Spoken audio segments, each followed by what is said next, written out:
Customer के account से 590 करोड़ रुपए गायब हो गए। और ये केस हुआ है आईडीएफसी बैंक में। पता तब चला जब कस्टमर अकाउंट क्लोज करके अपने पैसे लेने गए, तब उन्हें मालूम पड़ा कि उनके अकाउंट से 590 करोड़ रुपए कम हुए हैं। तो सबसे पहले सवाल ये आ रहा है कि हमारे पैसे बैंक में सेव है या नहीं। अभी कुछ ही दिन पहले बैंक ऑफ इंडिया में कस्टमर के अकाउंट से 1.5 करोड़ रुपए यूज करने के केस में 4 लोगों को भी अरेस्ट किया गया था।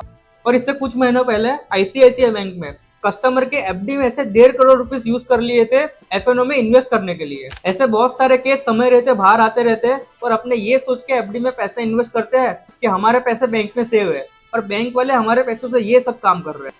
ऐसे केस में जो भी गुनाह कर रहा है उसके पास से पैसा रिकवर करके कस्टमर को दे दिए जाते हैं। और अगर पैसा रिकवर नहीं हो रहा है तो बैंक पूरा लॉस बेयर करती है और कस्टमर को पैसे देती है। लेकिन सोचो, अगर बहुत बड़ा फ्रॉड हुआ या फिर आगे जाके बैंक ही उठ गई, तब क्या होगा।